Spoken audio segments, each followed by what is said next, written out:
এ তরুণ যুবকেরা, হে আমার বন্ধুরা, শুনে রেখে দিন বাবা, জেনে রেখে দেন হে মুসলমান, আল্লাহর নবী পৃথিবীর জমিনে আসার 50 দিন আগের ঘটনা কোরআন মাজিদে সূরা ফিল অবতীর্ণ হয়েছে। সূরা ফিল আপনারা পড়েছেন বাবা। হে জওয়ান যুবকেরা, হে আমার মুরব্বিয়ানেরা, ইয়ামানের একজন বাদশা নাম হলো আব্রাহা। আপনারা জানেন, এ ওয়াজ আমি করব না ভাই আমার, আব্রাহা বাদশার ঘটনা আপনাদের জানা আছে। হে তরুণ যুবকেরা, আব্রাহা বাদশা একজন নাসারাদের একজন বিখ্যাত বাদশা।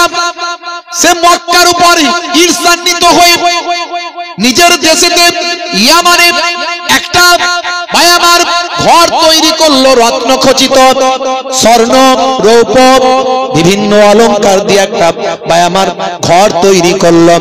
এই ঘরটা তৈরি করে বললাম, হে দেশের মানুষেরা, হে বিদেশের মানুষেরা, ঘোষণা করে দাও, চারিদিকে জানিয়ে দাও, আর কাবা ঘরে তওয়াফ করতে যাওয়ার প্রয়োজন নাই, তার থেকে ভালো ঘর ইয়ামানে তৈরি করেছি, এখানে তোমরা এসে তওয়াফ করো, জিয়ারত করো। হে তরুণ যুবকেরা, হে আমার মুরব্বিয়ানেরা, এই রত্ন খচিত ঘরটা বিশাল সুন্দর করে তৈরি করলাম। বাদশা আব্রাহার লাইফ হিস্টরি আমি বলতে যাচ্ছি না, অনেক বড় ঘটনা, সেদিকে যাব না। হে তরুণ যুবকেরা, এমন সময় দেখতে পাওয়া যায় কাবা ঘরের মর্যাদা হযরত ইব্রাহিম নবী থেকে শুরু করে হযরত আদম নবী থেকে শুরু করে কাবা ঘরের মর্যাদা অনেক। কাবা ঘর পৃথিবীর প্রথম ঘর, ফারিস্তারা প্রথম তৈরি করেছে কাবা ঘর। আর কাবা ঘরটা যেমন দেখতে, ঠিক তার উপরে ভাই আমার তরুণ যুবকেরা, আমার মুরব্বিয়ানেরা, আসমানের উপরে আমার আল্লাহ বাইতুল মামুর তৈরি করেছেন, ফারিস্তাদের ইবাদতের ঘর। ফারিস্তারা সেই ঘরের চারিদিকে প্রদক্ষিণ করে, ষষ্ঠ আসমানে সপ্তম আসমানে এই ঘরটা তৈরি করা হয়েছে। হে জওয়ান যুবকেরা, ফারিস্তারা একবার সেখানে প্রদক্ষিণ করার, তওয়াফ করার চান্স পায়, আর জীবনে সে কখনো চান্স পায় না। সর্বক্ষণ ফারিস্তারা এমন ভাবে সে ঘরটা তওয়াফ করছে, ঠিক তার তলাতে একদম সেম দেখতে একই স্টাইল। মানুষের জন্য আমার আল্লাহ ফারিস্তাদের যে ঘরটা বানালেন, সেই ঘরটার নাম হলো মসজিদুল হারাম। সে ঘরটা কি বলি আমরা? কাবা শরীফ। জীবনে 10 বার ভাঙা গড়া হয়েছে এ পর্যন্ত কাবা ঘর, 10 বার। আমাদের নবীর সময়তেও ভেঙে গিয়েছিল কাবা ঘর, আমাদের নবী সবাইকে নিয়ে ঠিক করেছিলেন। জোরে বলেন সুবহানাল্লাহ।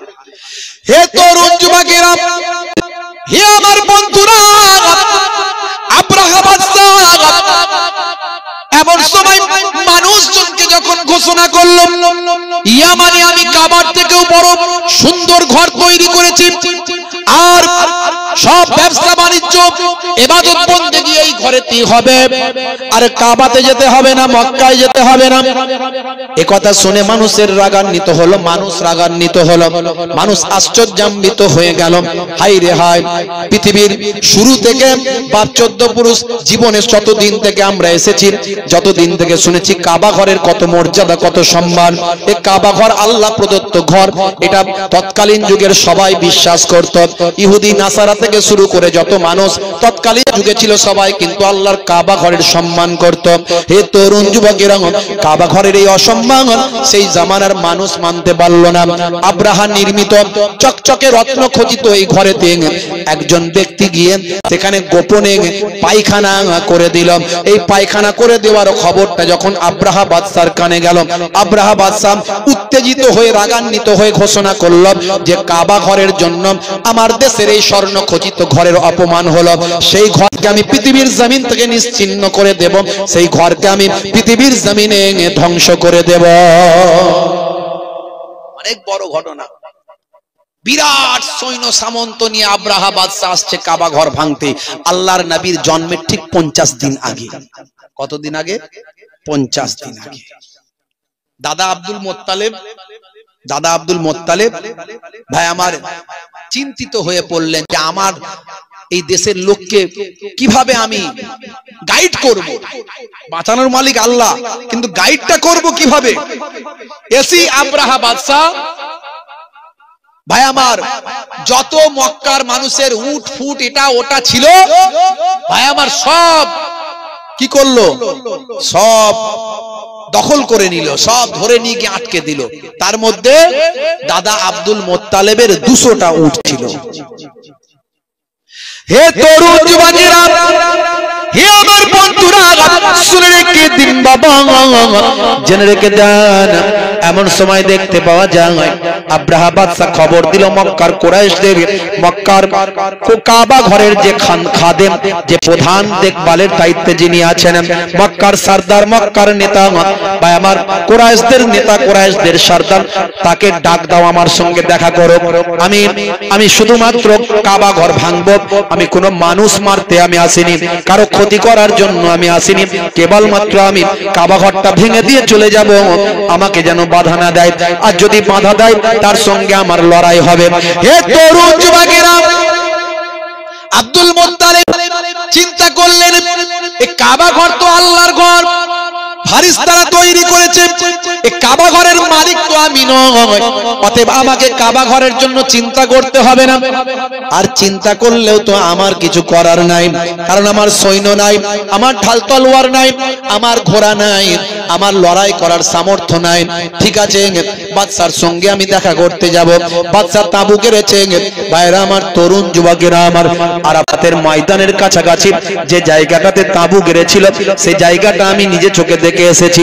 ওই জায়গাটা আজও বিরান ভূমিতে পরিণত হয়ে আছে।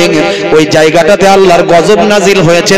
সেই জায়গাটা আমার গাইডাররা আমাকে দেখিয়েছিল, হুজুর দেখুন, এই জায়গাটাতে আব্রাহা বাদশা তাঁবু গেড়েছিল, আর এই জায়গাটায় আমার আল্লাহর গজব নাজিল হয়েছিল।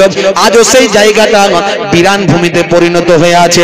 হে তরুণ যুবকেরা, হে আমার বন্ধুরা, হে আমার মুরব্বিয়ানিরা, শুনে রেখে দিন বাবা। এমন সময় দেখতে পাওয়া যায় ভাইরা আমার, আব্রাহা বাদশা সেখানে তাঁবু গেড়েছে। আব্দুল মুত্তালিব ভাই আমার আব্রাহা বাদশার কাছে যাচ্ছেন, কিসের জন্য? নিজের উটগুলোকে ফিরিয়ে নেওয়ার জন্য, নিজের দলের উটগুলোকে ফিরিয়ে নেওয়ার জন্য। ভাইরা আমার, তরুণ যুবকেরা আমার, আব্রাহা বাদশা সিংহাসনে বসে আছে। আব্দুল মুত্তালিব যখন ভিতরে ঢুকছেন, কারণ আব্দুল মুত্তালিবকে আমার আল্লাহ তার পেশানিতে, আর তার পেশানিতে ভাই আমার নূরে মুহাম্মাদি দিয়েছিলেন। সেই নূরে মুহাম্মাদি, যে নূরে মুহাম্মাদি হযরতে আদম আলাইহিস সালাতু ওয়াস সালামের পেশানিতে দেয়া হয়েছিল। আদম নবীকে আল্লাহ যখন সৃষ্টি করলেন মাটি দিয়ে, আপনারা জানেন সে মাটির ইতিহাস আমি আপনাদের মাঝখানে এর আগে বলেছি, ইন্টারনেটে আছে। হযরতে ভাই আমার আজরাইল ফেরেশতা সেই মাটিকে তুলে নিয়ে এসেছিল।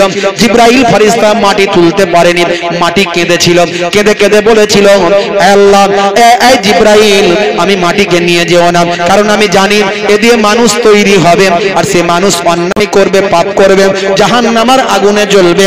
আমি মাটি, আমার ক্ষমতা নাই জাহান্নামের আগুনে জ্বলার, আমাকে নিয়ে যেও না। মাটি কান্না করেছিল। জিবরাইল আলাইহিস সালামের মনে দয়া হয়েছিল, মাটি ছেড়ে দিয়েছিল। আবার আল্লাহ পাঠিয়েছিলেন হযরতে মিকাইলকে, একই অবস্থা ঘটেছিল। আবার আল্লাহ পাঠিয়েছিলেন হযরতে ইসরাফিলকে, একই অবস্থা ঘটিয়েছিল। পরবর্তীকালে হযরতে আজরাইল ফেরেশতা বলল, আল্লাহ যদি আমাকে অনুমতি দেন, আমি আপনার হুকুম ব্যতীত অন্য কারো প্রতি আমার দয়া ময়া একটুও দেখাবো না।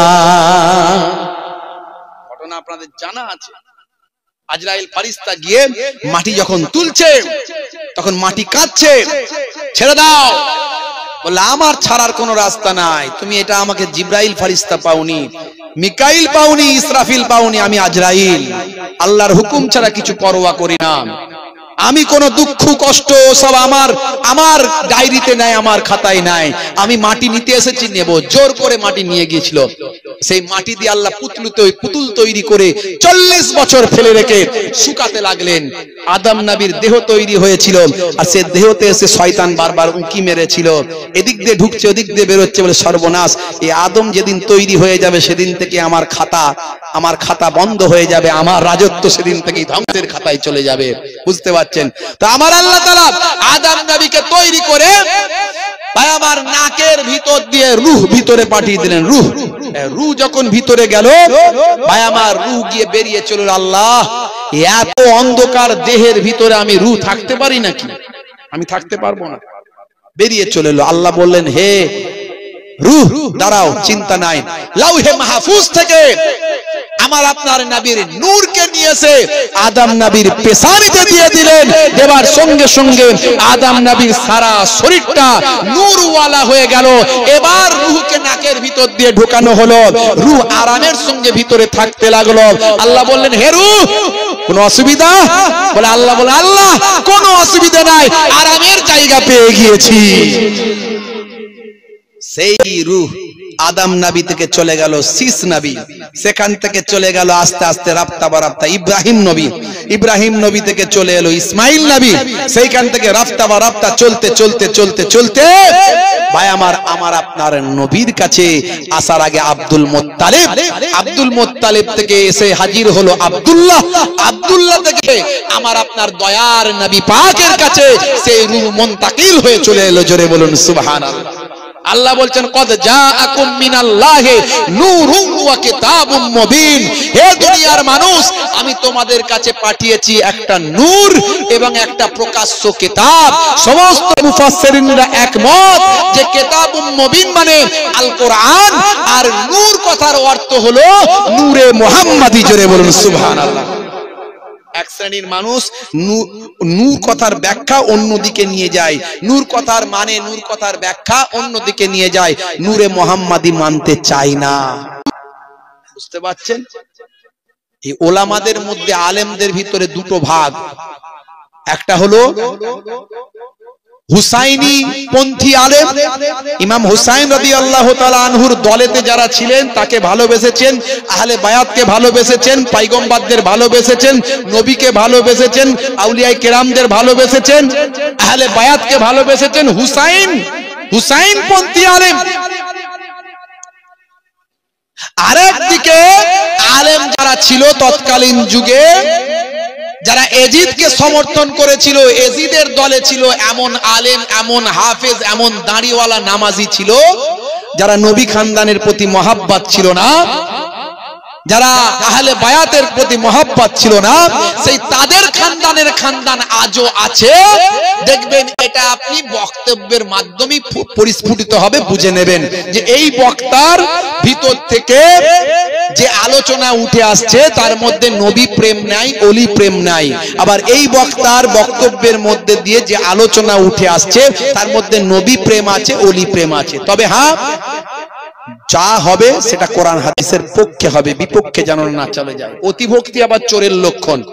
এমন ভালোবাসতে গেল পীরকে, ভালোবেসে পীরের কবরে গিয়ে গড়াগড়ি করে টোরে দিয়ে ধুল ফুল খেয়ে ধুলো টুলো মেখে পানি টানি খেয়ে ভাই আমার কবরে গিয়ে মাথা মাথা ঠুকে ঠাকে দিয়ে বলছে, বাবা পীর সাহেব রক্ষে করো, আমাকে ছেলে দাও, কারবার দাও। শিরক হয়ে গেল। অতিভক্তি চোরের লক্ষণ। মাই ইউশরিক বিল্লাহি ফাকাদ হারামাল্লাহু আলাইহিল জান্নাহ। শিরককারীর জন্য জান্নাত চিরতরে আল্লাহ হারাম করে দেন। হে তরুণ যুবকেরা, সেই নবীকে আল্লাহ নূর বানিয়েছিলেন। হে জওয়ান যুবকেরা, হযরত আব্দুল মুত্তালিবের পেছানিতে সেই নূরটা ছিল। যখন আব্দুল মুত্তালিব ভাই আমার তাবুর ভিতর ঢুকলেন, তাবুর গেটেতে যখন পা দিয়েছে, হযরত আব্দুল মুত্তালিবের চেহারাখানা দেখে বাদশা আব্রাহাম সম্মান করতে বাধ্য হয়েছে, সিংহাসনে বসিয়েছে এবং আব্দুল মুত্তালিবের কথাখানা মেনে নিতে বাধ্য হয়েছে। আব্দুল মুত্তালিবকে বললেন, হে মক্কার প্রধান, আমি ভেবেছিলাম আপনি হয়তো বলবেন যে কাবা ঘর না ভেঙে চলে যাওয়ার জন্য, কিন্তু আপনি তো অন্য কথা বলছেন। আপনি বলছেন যে আমার উটগুলো ফেরত দাও। তা আপনার উট সব ফেরত দিলাম, আপনার দলের লোকের উট সব ফেরত দিয়ে দিলাম, যা কিছু হাইজ্যাক করা হয়েছে সব দিয়ে দিলাম। তো আপনি তো বলতে পারতেন কাবা ঘর না ভেঙে চলে যাওয়ার জন্য, এটা কেন বললেন না? বলছে, দেখুন কাবা ঘরের মালিক তো আমি নয়, কাবা ঘরের মালিক আল্লাহ। আল্লাহর ঘর কিভাবে বাঁচাবেন আল্লাহই জানে। জোরে হবে না? হে তরুণ যুবকেরা, হযরত আব্দুল মুত্তালিব ফিরে এলেন কাবা ঘরে। কাবা ঘরের গিলাফ ধরে, কাবা ঘরের চৌকাঠের সামনে দাঁড়িয়ে, কাবা ঘরের গিলাফ ধরে, দরজা ধরে হযরত আব্দুল মুত্তালিব কাঁদতে লাগলেন, আয় আল্লাহ, আয় আমার মাবুদ, আমার স্রষ্টা, তোমার ঘর তুমি রক্ষা করো, আমি তো রক্ষা করার মালিক নয়। আমার উটগুলো ফেরত দিয়েছেন, তোমার ঘর ভাঙতে এসেছেন, এখন তোমার ঘর তুমি রক্ষা করো। ঝরঝর করে কাঁদতে লাগলেন। হে তরুণ যুবকেরা, হে আমার মুরব্বিয়ানেরা, হে মুসলমান, তখন পূর্ব দিক থেকে একটা অন্ধকার মেঘ যেন নেমে আসছে। আসলে সেটা মেঘ নয় ভাই আমার, মেঘের মতো অন্ধকার মনে হচ্ছে আসছে ভাই আমার। পাখি ঝাঁকে ঝাঁকে পাখি, তাদের পায়েতে দুই পায়ে দুটো আগুনের বম, আর মুখেতে একটা আগুনের বম, তিনটে আগুনের বম নিয়ে তারা আসছে। বাবা হে তরুণ যুবকেরা, সে আগুনে তাদের শরীর পুড়ে যায় না, কিন্তু আব্রাহা বাদশার লোক লস্কর যারা কাবা ঘর ভাঙতে আসছিল ভাই আমার, ওই আরাফাতের ময়দানের কাছাকাছি জায়গা, সেখানে তারা অবস্থান করেছিল। তাদের উপর যখন নিক্ষেপ করা শুরু করলাম ভাই আমার, যার মাথার উপর পড়তে লাগলো তার সারা শরীরটা গলে ভাই আমার মোমের মতো গলে স্তূপ হয়ে গেল, জমিনে একটা পুটলির মতো হয়ে গেল, সারা শরীরগুলো অস্ত ভাই আমার সারা শরীরটা ধ্বংস হয়ে গেল। আমার আল্লাহ তাআলা এই ঘটনা কোরআন মাজিদে উল্লেখ করেছেন। এই ঘটনা মাত্র আল্লাহর নবীর আগমনের 50 দিন আগের ঘটনা। নবী যখন পৃথিবীতে এসেছেন তখনও মানুষের মুখে মুখে এই ঘটনা, মানুষের মুখে মুখে ভাই আমার প্রচার হতো। আর সে কথা আল্লাহ রাব্বুল আলামিন কোরআন মাজিদে জানিয়েছেন। সূরার নাম হলো সূরা ফিল। বিসমিল্লাহির রহমানির রহিম। আলাম তারা কাইফা ফাআলা রাব্বুকা বিআসহাবিল ফিল। আলাম তারা, আপনি কি লক্ষ্য করেননি, দেখেননি কেমন কি আচরণ করেছিলাম, কি আচরণ করেছিল আপনার প্রভু হস্তি বাহিনীর সঙ্গে। কাইফা ফাআলা রাব্বুকা বিআসহাবিল ফিল, আসহাবে ফিল হস্তি বাহিনীর সঙ্গে আপনার প্রভু কি আচরণ করেছিল। আলাম ইয়াজআল কাইদাহুম ফি তাদলিল ওয়া আরসালা আলাইহিম তায়রান আবাবিল।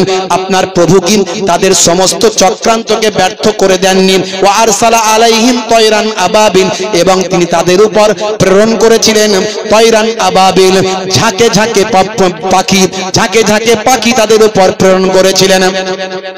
তারমিহিম বিহিজারাতিন মিন সিজ্জিল, তারা নিক্ষেপ করেছিল পাথর কাকর, উপর থেকে বুলেটের মতো অগ্নিময় পাথর, অগ্নিময় কাকর, যেন আগুনের বম তাদের উপর নিক্ষেপ করেছিল।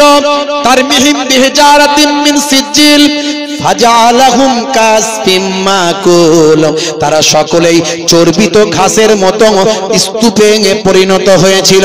আল্লাহর নবীকে আমার আল্লাহ জানিয়ে দিলেন, হে তরুণ যুবকেরা, হে আমার মুরব্বিয়ানেরা, 50 বছর পর আল্লাহর নবী পৃথিবীর জমিনে অবতরণ করছেন, পৃথিবীর জমিনে আসছেন। বাবা ভাই আমার, এই সময় থেকে হযরতে আব্দুল মুত্তালিব অলৌকিক অনেক জিনিস দেখতে পেতেন।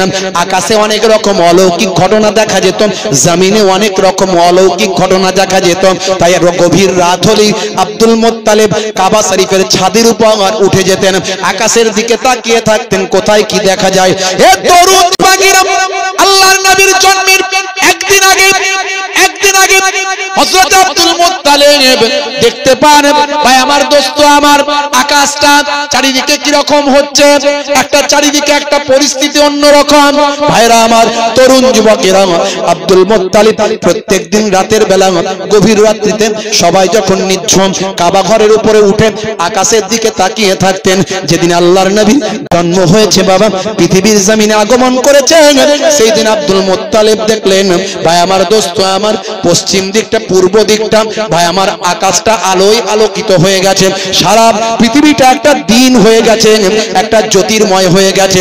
আব্দুল মুত্তালিব অবাক হয়ে গেল ভাই আমার, তিনি বুঝতে পারলেন এই আলোর ছোটা জমিন থেকে আকাশে যাচ্ছে, জমিন থেকে এত আলো আকাশে বের হচ্ছে, আকাশটা আলোয় আলোকিত হয়ে গেছে। হে তরুণ যুবকেরা, আব্দুল মুত্তালিব চিন্তা করলেন কিছু একটা ঘটনা ঘটছে। সঙ্গে সঙ্গে কাবা ঘরের উপর থেকে নিচের দিকে নেমে আসলেন, সিঁড়ি দিয়ে যখন নামছেন বাবা ভাই আমার, একটা ভূমিকম্প লক্ষ্য করছেন, যেন জমিনটা ভূমিকম্পে কাঁপতে লাগলো, থরথর করে যেন জমিনটা কাঁপছে। কাবা শরীফ থেকে যখন নেমে আসছেন ভাই আমার, দেখতে পেলেন কাবা ঘরের ভিতরে বড় বড় যে সমস্ত খোদাগুলো রাখা হয়েছিল, লাত ও বালাত ও জামানাত, বিভিন্ন খোদাগুলো রাখা হয়েছিল অটোমেটিক এই ভূমিকম্পে সব থরথর করে কাঁপতে কাঁপতে জমিনে পড়ে সেগুলো চুরমার হয়ে যাচ্ছে, ভেঙে যাচ্ছে। আব্দুল মুত্তালিব বুঝতে পারছেন একটা অলৌকিক ঘটনা নিশ্চয় ঘটছে, আকাশটা আলোকিত হয়েছে, নিশ্চয় এটা মক্কার কোন ঘর থেকে আলোটা বের হয়ে আসছে। ভালো করে নিচে নেমে আসলেন, জমিনের দিকে তাকিয়ে দেখলেন আলোর ছটাটা কোনখান থেকে বের হচ্ছে। দেখেন এটা আর অন্য কারো ঘর নয়, এটা তো আমার সেই নিজের ঘর, যে ঘরেতে আম্মা জান আমিনা যে ঘরে আছে।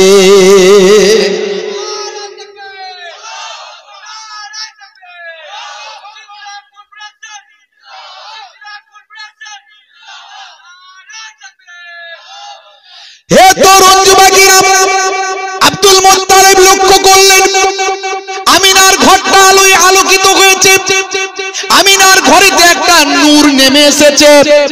সেই নূরটার অন্য কিছু নয়, আমিনার ঘরটা নূর নূর হয়ে গেছে, আমিনার ঘরটা নূরওয়ালা হয়ে গেছে। সেই নূরটার অন্য কিছু নয়, সেই নূরটা হলো নূরে মুহাম্মাদি। আমার নবীর জন্ম হয়েছে বাবা, এই জন্মের বৃত্তান্ত অনেক আছে, আমি বলছি না। ভাইরা আমার, তরুণ যুবকেরা আমার, কাবা শরীফের ভাই আমার, কাবা শরীফের চৌকাঠে, কাবা শরীফের সামনে আব্দুল মুত্তালিব সে বছরে যত বাচ্চাদের জন্ম হয়েছে সবাইয়ের নামগুলো মক্কার প্রধান হিসাবে তিনি রাখেন। আর মক্কার প্রধান হিসাবে তাদের নামগুলো রাখতে হয় ভাই আমার, তাদের বিশ্বাসের উপর রাখতে হয়। তারা যাকে খোদা বলে মানে, কারো নাম লাত, কারো নাম হুবালাত, কারো নাম উজ্জা, কারো নাম মানাত, এইভাবে নামগুলো রাখা হয়। কিন্তু নিজের নাতির নামটা যখন আব্দুল মুত্তালিব রাখলেন, সঙ্গে সঙ্গে তার জবান থেকে বেরিয়ে এলো মুহাম্মদ মুহাম্মদ। সবাই তো অবাক, নিজের নাতির নামটা মুহাম্মদ কেন হলো? এটা আবার কেমন নাম? জীবনে কোনোদিন লোকে এই নাম শোনেনি, এরকম নাম কেন হলো? লোকে গুঞ্জন করছে, হে মক্কার প্রধান আপনি এরকম নাম কেন রাখলেন? আমাদের তো সব যারা আমরা যাদেরকে খোদা বলে মানি, প্রভু বলে মানি, তাদের নামে নাম হয়, আপনি এই নামটা কেন রাখলেন? তখন আবু তালিব, যোগ্য পিতার যোগ্য সন্তান, যোগ্য উত্তরসূরি, আবু তালিব বলেন, এই মক্কার প্রধান আমার আব্বা, তার মুখ থেকে যে নাম বেরিয়ে গেছে সেই নামই থাকবে, এই নাম নিয়ে আর কোনো কথা হবে না। বলার সঙ্গে সঙ্গে সবাই আবার আনন্দ ফুর্তি করতে শুরু করে দিল। দয়ার নবী বড় হতে লাগলেন, 12 বছর বয়স। আল্লাহর নবী, আল্লাহ রাসূল চাচা আবু তালেবের সঙ্গে সিরিয়া গেছেন। ভাই আমার, সিরিয়ায় গেছেন, সেখানেও মানুষ চিনতে পেরে গেছে ইনি হবেন পরবর্তীকালের পথ প্রদর্শক, আখেরি জামানার পয়গম্বর। জোরে বলুন সুবহানাল্লাহ। হে তরুণ যুবকেরা, সিরিয়ায় যাবেন, এমন সময় রাস্তায় বহু দূর চলে গেছেন। আল্লাহর নবী থাকার কারণে চাচা আবু তালেবের অনেক উন্নতি হচ্ছে, অনেক কিছু অলৌকিক ক্ষমতা দেখা যাচ্ছে। মাঝখানে পথেতে দেখতে পাওয়া যায় বহু দূর যাবার পর বাবা একটু রেস্টের প্রয়োজন। মরুভূমি ধুধু করছে, কোনো ভাই আমার কোনো গাছপালা নাই, কোনো বাগান নাই, কোনো থাকার জায়গা নাই, কোনো ব্যবস্থাপনা নাই। হে তরুণ যুবকেরা, বহু দূরে একটা জর্ডানের বুকে একটা জায়গা আছে ভাই আমার, দোস্ত আমার, মাফরাক প্রদেশের হে জওয়ান যুবকের একটা জায়গা। এই জায়গাটাই ভাই আমার মরুভূমির উপর একটা কেবল গাছ দাঁড়িয়ে আছে। সেই গাছেতে কোনো পাতা নাই, কোনো ডালপালা তেমন কিছু নাই, কিন্তু সেই গাছের তলাতে গেলেও অন্তত গাছের ডালের ছায়াটা একটুখানি পড়বে। মানুষের এত কষ্ট হচ্ছে, সেই জায়গায় গিয়ে একটু অপেক্ষা করবে। হে তরুণ যুবকেরা, সবাই সেখানে গিয়ে অবস্থান করল। এমন সময় দয়ার নবী রাহমাতুল লিল আলামিন, কিশোর নবী, ছোট্ট নবী আমার, সে গাছের তলায় যখন গেলেন, আমার দয়ার নবী কষ্ট পাচ্ছেন, আমার আল্লাহ সহ্য করতে পারলেন না। সেই সময় ওই গাছেতে ডালপালা অটোমেটিক তৎক্ষণাৎ আমার আল্লাহ ভরপুর করে দিলেন। হে তরুণ যুবকেরা, আজও জর্ডানের জমিনে সেই গাছ দাঁড়িয়ে আছে। যেভাবে আল্লাহর নবীকে ছায়া দিয়েছিল, সেইভাবে 1450 বছর ধরে আজও ছায়া দিয়ে আসছে। মানুষ সেটাকে ঘিরে দিয়েছে। এই গাছটাকেই বলা হয় সাহাবী গাছ। সাহাবী গাছ আজও জর্ডানের জমিনে দাঁড়িয়ে আছে। নাসারাতের একজন পণ্ডিত বুঝতে পেরেছিলেন যে ইনি হবেন আখিরি জামানার পয়গম্বর, জগতের শেষ নবী।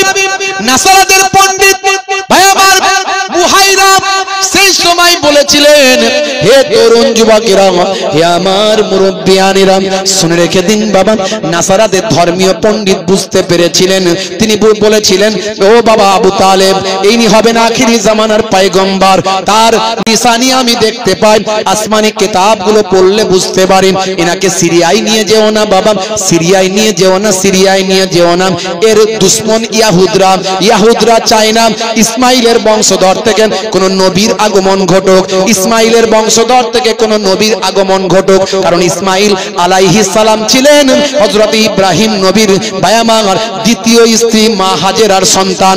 মা হাজেরা যে ছিল অন্যের দাসী, যাকে ইব্রাহিম নবীকে দেয়া হয়েছিল, ইব্রাহিম নবী সন্তান না হওয়ার কারণে মা হাজেরাকে বিবাহ করেছিলেন মা সারা আলাইহিস সালামের নির্দেশনায় এবং অনুমতিতে। হে তরুণ যুবকেরা, এটা ইয়াহুদরা মেনে নিতে পারেনি। কারণ ইয়াহুদরা মনে করে যে হযরতে হাজেরাকে দাসী মনে করে, দাসীর ঘর থেকে নবীর আগমন হবে, এটা কখনোই ইয়াহুদরা মেনে নিতে পারে না। তাই একে এই মানুষটা, এই যে বাচ্চাটা, ইনি হবেন আখিরি জামানার পয়গম্বর। ইয়াহুদরা চক্রান্ত করছেন, সর্বদা খুঁজে বেড়াচ্ছেন। ইয়াহুদরা বুঝতে পেরেছেন, আসমানি কিতাব পড়ে জানতে পেরেছেন, ইয়াহুদরা এই বাচ্চাটিকে কিডন্যাপ করার জন্য রেডি আছে। তারা সব সময় চায় কিভাবে মুহাম্মদুর রাসূলুল্লাহকে কিডন্যাপ করে গিয়ে নিজেদের মধ্যে থেকে নিজেদের বংশের হিসাবে মানুষের কাছে প্রচার করতে পারে। তাই বাবা, হে আবু তালেব, এই বাচ্চাটিকে তুমি আর সিরিয়ার জমিনে নিয়ে যেও না। আল্লাহর নবীকে নিয়ে চাচা আবু তালেব মাঝ রাস্তা থেকে ফিরে আসছেন। হে তরুণ যুবকেরা, হে আমার মুরব্বিয়ানেরা, এমন সময় একটা নদীর ধার, সেই নদীর ধারেতে দেখেন ভাইরা আমার তরুণ যুবকেরা, একটা পরিবারকে মাছ ধরা জেলেরা একটা পরিবারকে বেঁধে রেখেছে বাবা। তাদেরকে বলি দেওয়া হবে, হত্যা করা হবে। তাদের ধারণা, ভাই আমার, দোস্ত আমার, এই পরিবারটিকে যদি বলি দেওয়া হয়, হত্যা করা হয়, তাহলে তাদের মাছ ধরা নাকি বেড়ে যাবে। এটা কুসংস্কার আছে না নাই? মাঝে মাঝে দেখবেন উত্তর প্রদেশ থেকে শুরু করে অন্যান্য রাজ্যগুলোতেই ভাই আমার নর বলি দেওয়া হয়। মিডিয়ায় প্রমাণ হয়, মিডিয়ায় চলে আসে, ছোট দুধের শিশু বাচ্চাকে তুলে নিয়ে গিয়ে বলি দিয়ে দিয়েছে তার নিজের লোক। ভাই আমার, জাদু মন্ত্রের তারা এমন প্রভাবে পড়েছে, এই কুসংস্কার তাদেরকে এমন ভাবে আচ্ছাদন করেছেন। যদিও ভাই আমার, দোস্ত আমার, এই কুসংস্কার বড় বড় মনীষীরা ভাই আমার পৃথিবীর জমিন থেকে লুপ্ত করার চেষ্টা করেছেন।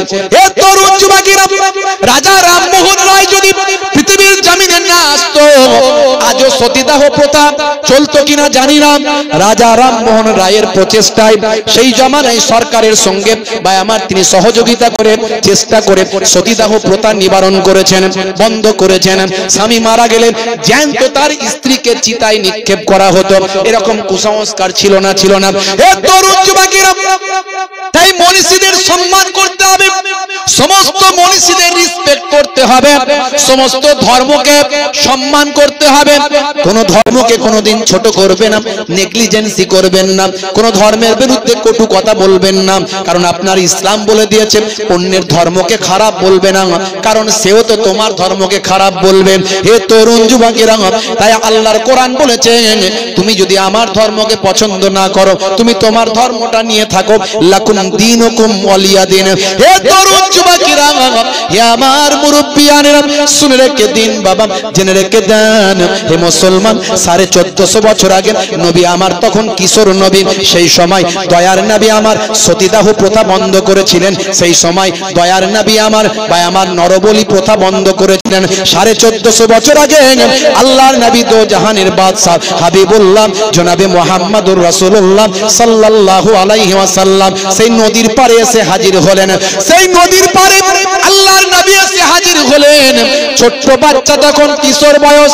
আল্লাহর নবী এসে যাদেরকে নরবলি করা হবে সেই কজন ভাই আমার পরিবার, পিতা পুত্র এবং স্ত্রী, পিতা পুত্র এবং স্ত্রীকে আল্লাহর নবী বাঁধনটা খুলে দিলেন। এমন সময় জেলেরা বলল, কি করছো বাবা, ছেলে কি করছো, এই কেন খুলছো, তোমাকে শাস্তি দেওয়া হবে। আল্লাহর নবী বললেন, চিন্তা করো না, চিন্তা করো না, তোমরা যে নিয়ত করে তোমরা মাছ ধরছো, এদের নরবলি দিলে তোমাদের নাকি মাছ বেশি হবে। না না না না, দেখো দেখো আমি এদেরকে খুলে দিলাম, আল্লাহর কুদরতি ক্ষমতা এখনই দেখতে পাবে। বলার সঙ্গে সঙ্গে সমুদ্রে এমন একটা ঝড় এলো, এমন একটা ঢেউ এলো, সেই ঢেউতে সব থরথর করে কাঁপতে লাগলো। সব যত তাদের উপাসনা গৃহ ছিল, যত তাদের ভাই আমার খোদা বানানো ছিল, যে খোদার পায়েতে বলি দেওয়া হবে, সে খোদাটা ভেঙে থরথর করে জমিনে পড়ে গেল। এমনকি যত মাছ ছিল সব মাছ আড়াতে ভেসে আসলো। হে জওয়ান যুবকেরা, আল্লাহর নবী ছোট্ট বয়স, কিশোর বয়স, সেই সময় বললেন দেখলে তো তোমরা এই বাচ্চাদের, এই মানুষগুলোকে ছেড়ে দিলেন, আমি ছেড়ে দিলাম, এর জন্য আল্লাহর কুদরত হলো, দয়া হলো। দেখো তোমাদের মাছ আর কষ্ট করে ধরতে হলো না, জমিনে অটোমেটিক মাছ এসে গেল। ছোট্ট বয়সে, কিশোর বয়সে আমার নবী নরবলি প্রথা বন্ধ করেছেন। জোরে বলুন সুবহানাল্লাহ। বুঝতে পারছেন আমার নবী যে নবী হবেন তার নমুনা অনেক আগে থেকে। কত কথা বলবো, লম্বা চওড়া নয়। হে তরুণ যুবকেরা, হে আমার বন্ধুরা, শুনে রেখে দিন বাবা, সেই নবী ছোট্ট বয়স থেকে মানুষের মাঝখানে দিনের প্রচার করতে লাগলেন, ভালো ভালো কাজগুলো করতে লাগলেন, মানুষকে হেদায়েতের বাণী দিতে লাগলেন।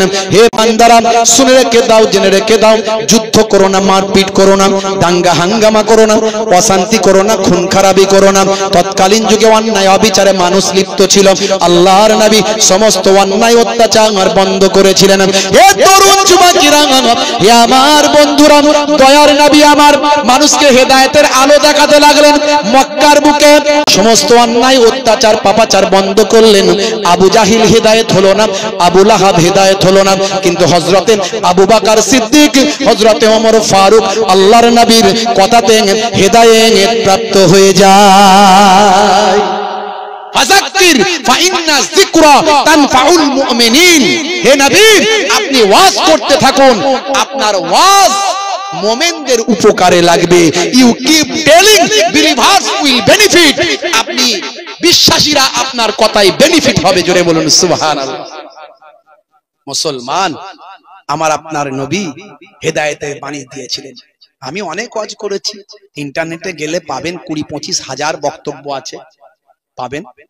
হ্যাঁ, নবী এসে কি কি ওয়াজ করেছিলেন। হ্যাঁ, প্রথমেই বলেছিলেন আগে রোল নাম্বার ঠিক করো। নবী আগে ইমানদার বানিয়েছেন, হ্যাঁ, আর তারপরেই বলেছেন নবী ইবাদত করো। দুটো, ইমানদার হতে হবে, তারপরে ইবাদত। ইবাদত গুলোর মধ্যে নবী বললেন, কি বললেন বাবা, সবচেয়ে বড় ইবাদত হলো নামাজ। আফজালুল ইবাদাতে ইবাদাতুস সালাত, সবচেয়ে বড় ইবাদত হলো নামাজ। ইন্না সলাতা তানহা আনিল ফাহশাই ওয়াল মুনকার, নিশ্চয় নামাজ তোমাকে অশ্লীলতা ও অন্যায় থেকে দূরে সরিয়ে দেবে। ওয়াকিমুস সলাত ওয়া আতুজ যাকাত ওয়া আরকাউ মা'আর রাকিন, সালাতটা আদায় করো, যাকাতটা প্রদান করো, রুকুকারীদের সঙ্গে রুকুটা করো। হে তরুণ যুবকেরা, হে আমার বন্ধুরা, যে বান্দা নামাজ ছেড়ে দিল, আমান তারাকাহা ফাকাদ হাদামাদ্দিন, সে আল্লাহর দ্বীনকে ধ্বংস করলো। মান আকামাহা ফাকাদ আকামাদ্দিন, যে নামাজকে কায়েম করলো সে আল্লাহর দ্বীনকে কায়েম করলো। তাই নামাজ ছেড়ে দেবেন না। মুয়াজ্জিন যখন আযান দেয় হাইয়া আলাস সালাম, মুসলমানের ছেলে বলে এবার পাঁচতলাতে পালাম। কেন রে ভাই? মুয়াজ্জিন আযান দিয়েছে তাই।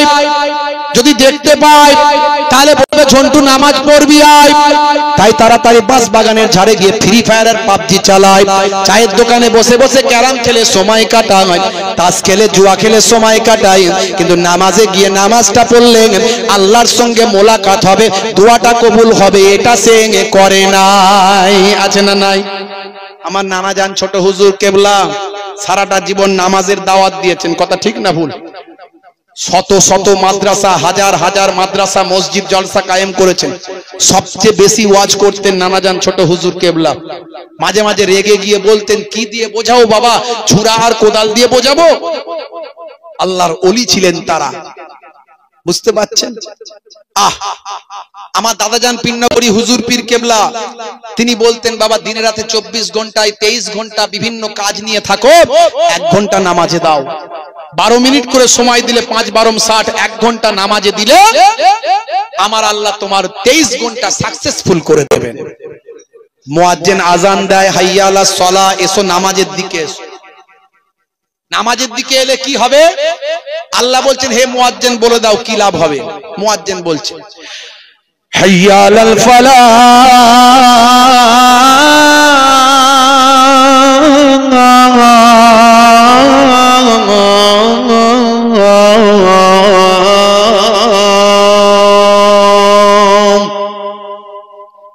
নামাজে এলে আমি আল্লাহ তোমাকে কামিয়াবি দান করে দেব। জোরে হবে না? আর জোরে হবে না? ওয়াক্ত যে হলো ওযু করো মসজিদে চলো, ওয়াক্ত যে হলো ওযু করো মসজিদে চলো, খোদার হুকুম পালন করো নামাজটা পড়ো, ওয়াক্ত যে হলো ওযু করো মসজিদে চলো। জোরে হবে না? জোরে হবে না? আর জোরে হবে না? দরুদ শরীফ আল্লাহুম্মা সাল্লি আলা। ভাই এসে গেছেন নাকি না আসেনি? আমি চোখ বন্ধ করে ওয়াজ করি, কিছু বুঝতে পারিনি। আবার এসেছেন না আসেননি? মাশাআল্লাহ, কিছু সময়ের মধ্যেই চলে আসবেন। আমাকে একটু আসার আগে 10 মিনিট 5 মিনিট আগে একটু নক করে দেবেন। ওয়াক্ত যে হলো ওযু করো মসজিদে চলো, খোদার হুকুম পালন করো নামাজটা পড়ো, ওয়াক্ত যে হলো ওযু করো মসজিদে চলো, দিন রাতে 5 ওয়াক্ত নামাজ পড়লে পাবে ভাই জান্নাত। জোরে হবে না? ফজরের সময় হলে মসজিদে যাও তুমি চলে, থেকো না বিছানায় শুয়ে, খোদা দেন রহমত ঢেলে। আর জোরে হবে না? জোহরের সময় হলে কাজটা দাও তুমি ছেড়ে, কিছু সময় দাও নামাজে, সফলতা আসবে চলে। ওয়াক্ত যে হলো ওযু করো মসজিদে চলো, খোদার হুকুম পালন করো নামাজটা পড়ো, ওয়াক্ত যে হলো ওযু করো মসজিদে চলো। মাগরিবের ওয়াক্ত আসিলে মসজিদ যাও তুমি চলে, কবরের আযাব থেকে মুক্তি প্রভু দেবে। জোরে হবে না? আর জোরে হবে না? এই নামাজের কথা বলছি বলে কি আওয়াজ কম নাকি? হুজুর ওইটা বাদ দিয়ে বললে ভালো হতো না? নামাজ পড়ার কথা বললি গন্ডগোল। হুজুর নামাজ আমরা পড়ি, আবার কেউ কেউ বলে হুজুর নামাজ না পড়লেও ঈমান আমার পাক্কা আছে না নাই? আর নামাজ ছেড়ে দিয়ে জান্নাতে যাবে গ্যারান্টি কেউ দিতে পারবে না। নামাজ আপনাকে পড়তেই হবে। এশার সময় হলে অবহেলা না তুমি করে, নামাজে যাও তুমি চলে, কবরে মুক্তি পাবে।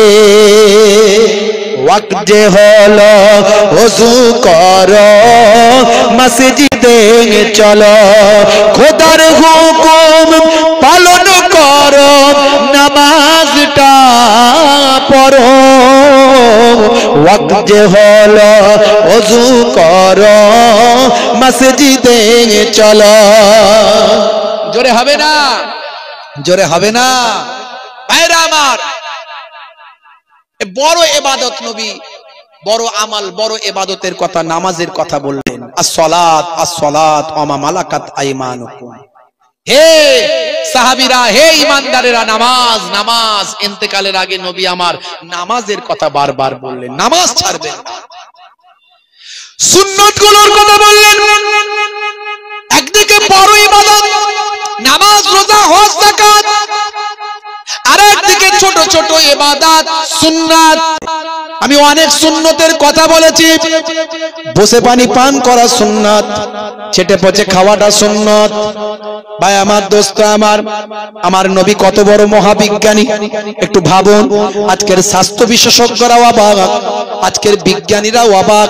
কেসি আজকেল, টাইসন, হ্যারি মিলার, ভাই আমার Gary Miller, Hanuman, Michael Jackson থেকে শুরু করে পৃথিবী বিখ্যাত বিখ্যাত ব্যক্তিরা আজকে দয়ার নবীর শিষ্য কেন, তারা আজকে অবাক। হাই রে হাই, হে তরুণ যুবকেরা, 1450 বছর আগে দয়ার নবী বললেন, যখন তোমরা ঘুমাতে যাবে তোমরা আলোটা বন্ধ করে দেবে। যখন ঘুমাবে লাইট বন্ধ করবে। কোরআন মাজিদেও বলা হয়েছে, সূরার নাম সূরা নাবা, আয়াত নাম্বার হলো 10। এই 10 নম্বর আয়াতে আমার আল্লাহ বলছেন, ওয়াজআলনাল লাইলা লিবাসা। আমার আল্লাহ বলছেন, রাতকে আমি লেবাস করে দিয়েছি, তোমাদের জন্য পোশাক করে বানিয়েছি। জোরে বলুন সুবহানাল্লাহ।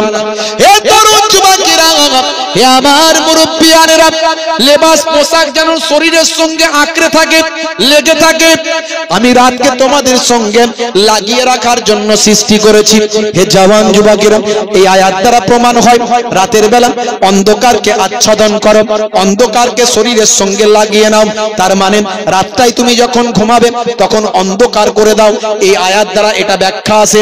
আরো অনেকে অনেক ব্যাখ্যা দিয়েছেন বাবা। হে তরুণ যুবকেরা, আর শুধু তাই নয়, আল্লাহর নবী হাদিসের মধ্যে ডাইরেক্ট বলেছেন, যখন তোমরা ঘুমাবে আলোটা বন্ধ করবেন। 1450 বছর আগে আল্লাহর নবী এই হাদিসটা বললেন। কোরআন মাজিদ 1450 বছর আগে পৃথিবীর জমিনের মানুষকে বললেন, যখন তোমরা রাত্রে বেলা ঘুমাবে তোমাদের লেবাস করে নেবে, পোশাক করে নেবে তোমাদের রাতকে। হে জওয়ান যুবকেরা, শরীরের সঙ্গে লেপটে নেবেন, যেমন অন্ধকারে আচ্ছন্ন করে নেবেন। ভাইরা আমার, আজকের স্বাস্থ্য বিশেষজ্ঞরা বলেন, ঘুমিয়ে যাওয়ার 2 ঘন্টা পর মাথার পেছন দিক থেকে একটা হরমোন নিঃসৃত হয়। এই হরমোনটার নাম হলো মেলাটোনিন। হরমোনটার নাম কি? মেলাটোনিন। 5 ধরনের হরমোন মাথা থেকে বের হয়, ব্রেন থেকে 5 ধরনের হরমোন বের হয়। আমাদের শরীরে ক্যান্সার হয়, অনেকের শরীরে ক্যান্সার হয়। এই ক্যান্সারটা কেন হয় জানেন? কোষের অস্বাভাবিক বৃদ্ধি হলে ক্যান্সার হয়, তখন রে মেরে ঠিক করতে হয়। আর ক্যান্সার হলে লোকে বলে নো অ্যানসার। কথা ঠিক না ভুল? অথচ ক্যান্সারের ওষুধ আল্লাহ দিয়ে দিয়েছেন। হে তরুণ যুবকেরা, স্বাভাবিক বৃদ্ধি হলে অসুবিধা নাই, অস্বাভাবিক বৃদ্ধি হলে ক্যান্সার হয়। আর ক্যান্সারের মেন ঔষধ হলো মাথার পেছন সাইড থেকে একটা হরমোন বের হয়, যে হরমোনটার নাম হলো মেলাটোনিন। আরো অনেক ওষুধ আছে আল্লাহ দিয়েছেন শরীরের মধ্যে। এটা একটা, এটা ক্যান্সার প্রতিষেধক প্রতিরোধক হরমোন মেলাটোনিন। হে তরুণ যুবকেরা, স্বাস্থ্য বিশেষজ্ঞরা বলছেন, মানুষ যদি ঘুমিয়ে যায়, ঘুমের পরে অন্তত 2 ঘন্টা বেঘোর ভাবে ঘুমানোর পরে চোখ যদি বুঝতে পারে কোনো আলো জ্বলছে না, চোখ তখন ব্রেনকে ইন্ডিকেট করে, হে ব্রেন এবার মেলাটোনিনটা বের করে দাও। ব্রেন তখন মেলাটোনিন হরমোনটা সাপ্লাই দেয়। সেই মেলাটোনিন হরমোনটা রক্তের সঙ্গে মিশে গিয়ে ক্যান্সার প্রতিরোধ করতে সহযোগিতা করে। জোরে হবে না? জোরে হবে না? তাহলে রাতের বেলা লাইট বন্ধ করে দেবেন, নবীর নির্দেশ মানা হলো। আর নবী যা বলেছেন সবের মধ্যে বিজ্ঞান বাস্তবতা। যাদের ভিতরে সুন্নত পাওয়া যায় তারা কেউ পথহারা হয় না। রাসূলের পথে যারা চলে দুনিয়ায়, বাতিলের বাধা তারা মানে না। জোরে হবে না? জোরে হবে না? নিশীথ রজনীতে সেজদাতে যায়, হুসাইন তাদের নিয়ে ভাবনাতে রয়। বিপদের মাঝে তারা যতই পড়ুক, বিপদের মাঝে তারা যতই পড়ুক রাসূলের তরিকা ছাড়ে না। যাদের ভিতরে সুন্নত পাওয়া যায় তারা কেউ পথহারা হয় না। রাসূলের পথে যারা চলে দুনিয়ায় বাতিলের বাধা তারা মানে না। জোরে হবে না, জোরে হবে না। স্বামী স্ত্রীর প্রেম করবেন রাসূলের সুন্নাত। হুজুর আবার কেমন আজ হচ্ছে, প্রেম করলে সুন্নাত? হ্যাঁ, মাঝে মাঝে স্ত্রীর প্রশংসা করবেন। কই গো ফুলটুসির মা, তোমাকে দেখতে খুব সুন্দর লাগছে, বলেছেন কোনোদিন? যাদের বিয়ে হয়েছে বলেছেন? হ্যাঁ, কোনোদিন বলে না। কিরাম কিরাম তোমার ফ্যাকাসে ফ্যাকাসে লাগছে, দেখতে ভালো লাগে না কিরাম? আর ভালো লাগবে কি করে? বিয়ের আগে খুব ভালো লাগছে, বিয়ের পরে আর ভালো লাগে না। প্রেম তো শাহরুখ খানের কাছ থেকে শিখেছে না, সলমান খানের ভক্ত। হ্যাঁ, হাতে বালা, কানে দুল, মাথার পেছনে লম্বা ছুচালো চুল, এইদিক থেকে চেচে ফাঁক, ওদিক থেকে ফাঁক, ওপরটা ঢাকা, সেইখান থেকে চুলটাকে তুলে কাকাতুয়ার মাথায় ঝুটি, পেছনে নিয়ে এসে গিট মেরে খ্যাক্সিয়ালি পালাই ছুটি। গরু বাছুর দাঁড়িয়ে আছে, ঘুঘু পাখি ডাকছে কাছে, তাহলে কালারিং করেছে আবার, বলছে দেখ কেমন লাগে। কি রে ভাই, এ কেমন চুলের স্টাইল? মেয়েদের মতো ছাঁট মেরেছিস কেন? তুই বুঝবি কি করে, তুই নিউ মডেলে আছিস? শাহরুখ খানের নিউ ভার্সন। উড়িষ্যার সর্বনাশ। মুসলমানের ছেলে, হাই রে হাই, মুসলমানের ছেলে দেখবেন হাতে সব ব্রেসলেট লাগাচ্ছে, ব্রেসলেট হাতে লাগাচ্ছে, বড় বড় সেই সলমান খানের স্টাইলে আমার ওই চেন লাগাচ্ছে, চেন। হ্যাঁ, খালি নায়ক নায়ক ভাব, নায়িকার অভাব। কঠিন পরিস্থিতি। হাই রে হাই, এরা নামাজ পড়বে, রাত দিন শুধু ফ্রি ফায়ার আর পাবজি চালাচ্ছে, গুলি আর শেষ হয়নি। বুঝতে পারছেন? কোমর বেঁকে যাওয়ার খাপ, তো গুলি করা বন্ধ করেনি। রাতের বেলা ঘরে শুয়ে ভাই আমার শীতকাল কম্বল ঢুকিয়ে দিয়ে মাথায় উপর চাপিয়ে দিয়ে সেখানেও চালিয়ে যাচ্ছে। টিচার লোক তো, বুঝতে পারছেন? একদিন দেখছে একটা ছেলে ঘুমাচ্ছে, ক্লাসের মধ্যে পড়াচ্ছি, ঘুমাচ্ছে। এই বেটা ঘুমাচ্ছিস কেন? স্যার হুজুর একটু, কি রে ফ্রি ফায়ার খেলিস নাকি? মাথা নিচু কর। কত রাত পর্যন্ত খেলেছিস? রাত্রে 3টে। সর্বনাশ করেছে, তোর আখের ঝরঝরে হয়ে গেল, আখের বরবাদ হয়ে গেল, ভবিষ্যৎ অন্ধকার। ভাইরা আমার, এর আগেও বলেছিলাম হারাম, আজও বলে যাচ্ছি হারাম। যারা free fire, PUBG, online game, এই মোবাইলে বিভিন্ন রকম গেম দেখবেন শাহরুখ খান অ্যাড করছে, সলমান খান অ্যাড করছে।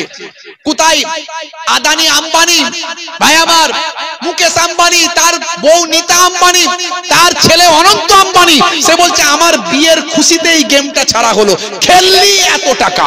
বাপ রে বাপ। সচিন টেন্ডুলকার একজন ভালো খেলোয়াড় ছিল, আজও খেলোয়াড় আছে, তার সম্মান আছে, সেও দেখছি অ্যাড করছে, বলছে এই গেমটা খেললে অনেক ইনকাম। বুঝতে পারছেন? লাইফকে শেষ করে দিচ্ছে পাইপ দিয়ে, একদম আখের বরবাদ। মনে রাখবেন, ইসলামে গেম হলো হারাম। এই সমস্ত অনলাইন গেম যেগুলো নেশা করে দেয়, নেশা ইসলামে হারাম। এগুলো ভাই আমার যে খরচগুলো হচ্ছে, এগুলো সব অতিরঞ্জিত খরচ, এগুলো সব অপচয় খরচ।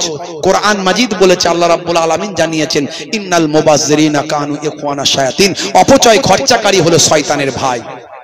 যারা এই অপচয়, ইন্টারনেট খরচা, অপচয় সময়ের খরচা, মোবাইলের খরচা, চার্জ খরচা, অপচয় পয়সা খরচা, বুদ্ধি খরচা, বিবেক খরচা, ভাই আমার এই অপচয় করছে, শিক্ষা থেকে চ্যুত হচ্ছে, শিক্ষাচ্যুত, পিতামাতার অবাধ্য, কাজ কারবার চ্যুত।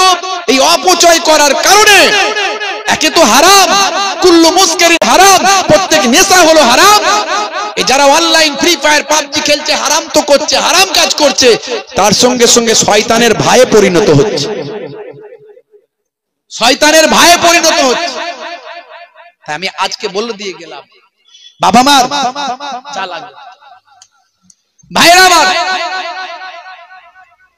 Free fire, online PUBG game খেলে নিজেদের আখেরকে বরবাদ করবেন না, নিজেদের ভবিষ্যৎকে অন্ধকার করবেন না। যুবকেরা, তোমাদের লাইফ তৈরি করতে হবে, শিক্ষার দিকে এগিয়ে এসো।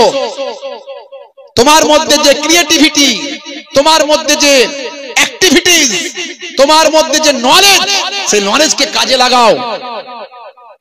নলেজ কে কাজে লাগিয়ে ইমাম সাহেবের ছেলে এপিজে আব্দুল কালাম হয়েছিল, কথা ঠিক না ভুল? যাকে ভারতের মিসাইল ম্যান বলা হয়, যিনি না ভারতে এলে পরমাণু বোমা আজকে ভারতে তৈরি হতো কিনা জানি না, যার কারণে আজকে পৃথিবীর পরমাণু দেশসমূহের মধ্যে ভারত মাথা উঁচু করে গর্বের সঙ্গে তাকিয়ে আছে, দাঁড়িয়ে আছে। সেই আই লাভ মাই ইন্ডিয়া, আমি প্রাউড ফর মাই ইন্ডিয়া, আমরা গর্বিত আমাদের এপিজে আব্দুল কালাম একজন মুসলমান ঘরের সন্তান। জোরে বলুন সুবহানাল্লাহ। তোমার মধ্যে সে ক্রিয়েটিভিটি অ্যাক্টিভিটিস আছে, তুমি শিক্ষার দিকে নলেজটাকে এগিয়ে নিয়ে যাও।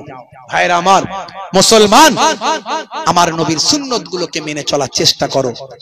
আপনার স্ত্রীর সঙ্গে প্রেমালাপ করবেন নবীর সুন্নত, স্ত্রীর প্রশংসা করবেন, ছোট ছোট কাজগুলো করবেন স্ত্রীর সঙ্গে, খুঁটিনাটি কাজগুলো করে দেবেন মাঝে মাঝে সময় পেলে, মাঝে মাঝে ঘরটা ঝাড়ু দেবেন, মাঝে মাঝে ঘরটা ঝাড়ু দেবেন। করোনা কভু ভিখারি আমায় দুনিয়ার মানুষের দুয়ারে,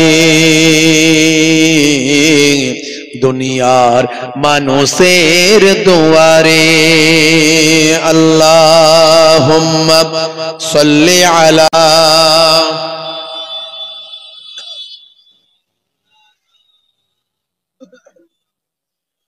ওয়া আলা আলি।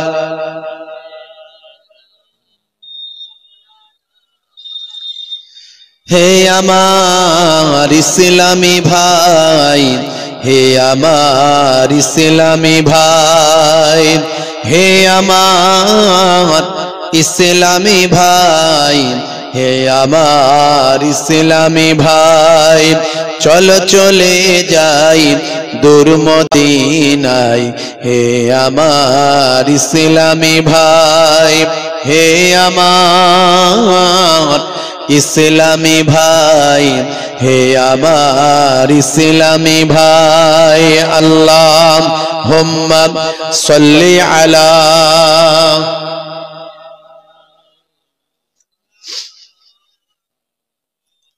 ওয়া আলা আলি সাইয়্যিদিনা। আজকের যুগটা কোথায় যে নেমেছে তা আমাদের কি মনেতে জেগেছে? কোথায় গেলে ওই শান্তি পাওয়া যায়, সে আলোচনাতে সবাই যে মেতেছে। দেখো আজ দুনিয়ায় কি সব চলছে, মদ জুয়া গানেতে মুসলিম নাচছে। হে আমার ইসলামী ভাই, হে আমার ইসলামী ভাই, হে আমার ইসলামী ভাই, হে আমার ইসলামী ভাই। আল্লাহুম্মা সাল্লি আলা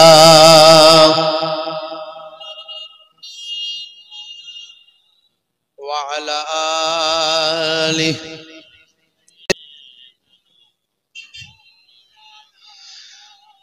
নামাজ ছেড়েছে, ধর্ম ভুলেছে, সিগারেট শুধু নয় মদ তারা চুমেছে। কথা ঠিক না ভুল বলেন? নামাজ ছেড়েছে, ধর্ম ভুলেছে, সিগারেট শুধু নয় মদ তারা চুমেছে। কোথা গেল সেই দিন হযরত ওমরের হুঙ্কার, মাতালেরা মদ খাওয়া তখনই ছেড়েছে। ইসলামী কালেমা তারা সব পড়েছে, ইসলামী জয়গান তারা সব গেয়েছে। হে আমার ইসলামী ভাই, হে আমার ইসলামী ভাই, হে আমার ইসলামী ভাই, হে আমার ইসলামী ভাই। আল্লাহুম্মা সাল্লি আলা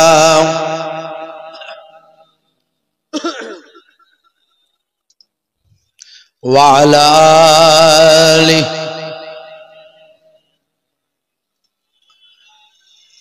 मुझे कोफा वाले मुसाफिर न समझो, मैं आया नहीं हूँ बुलाया गया हूँ मुझे कोफा वालों मुसाफिर न समझो मैं आया नहीं हूँ बुलाया गया हूँ अल्लाहुम्मा सल्ली अला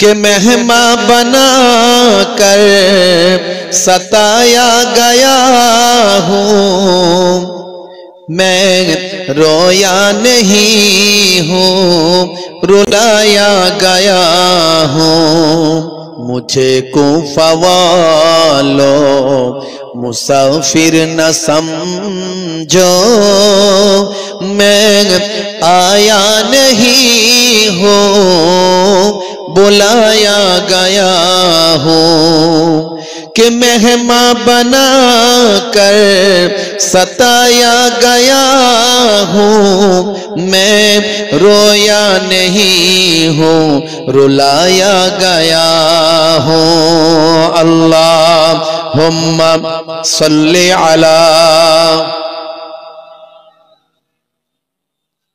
व अला आलि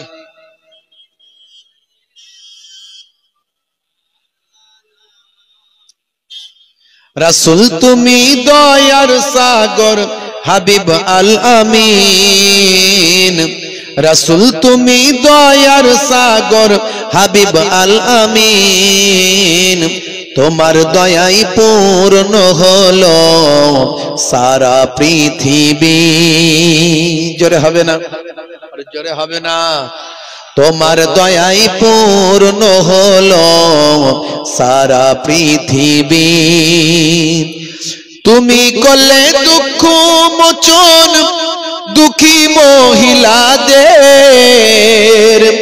তুমি দিলে অধিকার ফিরিয়ে তাদের তোমার কাছে ঋণী সবাই তোমার কাছে ঋণী সবাই আমরা প্রতিদিন তোমার দয়াই পূর্ণ হলো সারা পৃথিবী তোমার দয়াই পূর্ণ হলো সারা পৃথিবী আল্লাহুম্মা সাল্লি আলা ওয়া আলা আলি তাড়াতাড়ি করো ভাই ঠিক আছে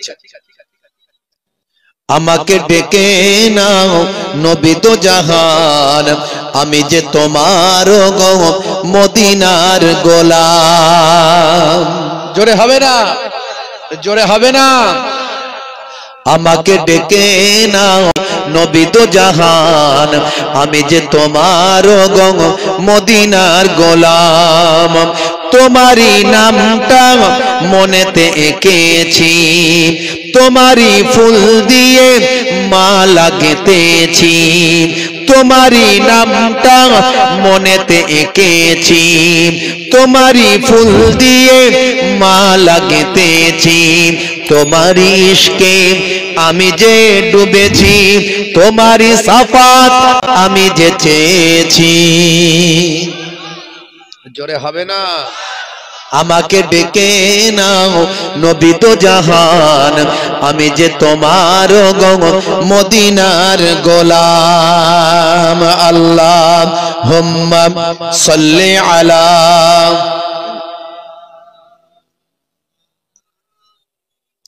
ওয়া আলা আলি